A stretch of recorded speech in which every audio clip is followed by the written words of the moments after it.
एक समय की बात है। किसी गांव में एक बुजुर्ग रहते थे।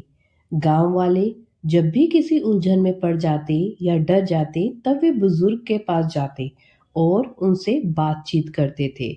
उनसे मिलकर वे हमेशा अच्छा महसूस करते थे। एक दिन गांव के सारे मुर्गे मुर्गियां मर गए, यहाँ तक कि उनके चूजे भी मर गए। गांव वाले जल्दी से उस समझदार बुजुर्ग के पास गए। जरूर यह कोई महामारी है। हमें तो यह भी नहीं पता कि यह कौन सी बीमारी है। बुजुर्ग कुछ देर तक चुप रहे। फिर अंत में उन्होंने कहा, इसमें से कुछ भुलाई है। लोगों ने एक दूसरे को देखा। वे चिंतित थे क्योंकि बुजुर्ग पहले कभी भी उनकी मदद करने से पीछे नहीं हटते थे। अगले दिन गांव के सभी कुत्ते बीमार पड़ गए और मर गए। गांव वाले जल्दी से बुजुर्ग के पास गए। उन्हें आशा थी कि बुजुर्ग उन्हें कुछ सलाह देंगे, नहीं तो कम से कम कुछ दिलासा ही देंगे। क्यों हमारे साथ ऐसा हो रहा है? भयानक घटनाएं हो रही हैं। गांव वाले उनके पास जाकर बोले, रखवाली करने वाले हमारे कुत्तों के बिना तो चोर हमारा सब कुछ चोरी कर कर ले जाएंगे। तभी बुजुर्ग बोले, परमात्मा ने इसमें भी कुछ भलाई देखी होगी।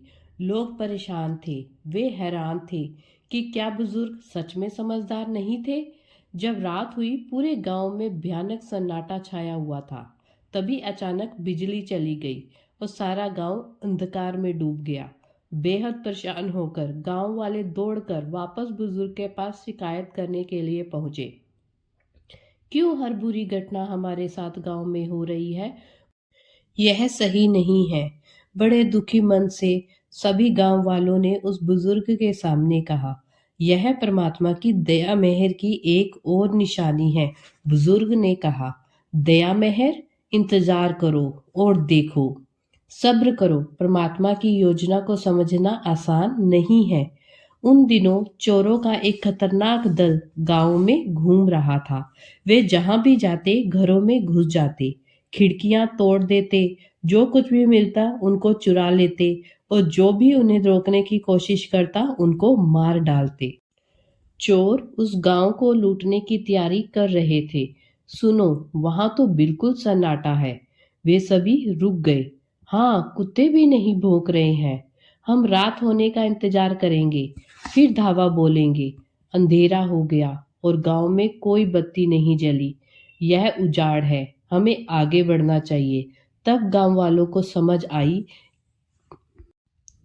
अब गांव वाले शर्मिंदा थे कि उन्होंने बुजुर्ग की समझदारी पर शक किया और उनसे नाराज हुए। सभी एक साथ उनसे माफी मांगने और शुक्रिया अदा करने के लिए उनके घर गए। दोस्तों, कभी कभी दया मेहर हमारे भले के लिए छिपे हुए रूप में आती है। बुजुर्ग ने उन गांव वालों से कहा। एक पल के लिए चुप रहकर बुजुर्ग ने कहा, जब हम गहराई से सोचते हैं और धीरज रखते हैं तब देख पाते हैं कि परमात्मा जो भी करता है वह हमारे भले के लिए ही होता है। अगर आपको हमारी प्रेरणादायक कहानियाँ पसंद आ रही हैं तो हमारे चैनल को लाइक करें, सब्सक्राइब करें। राधे राधे।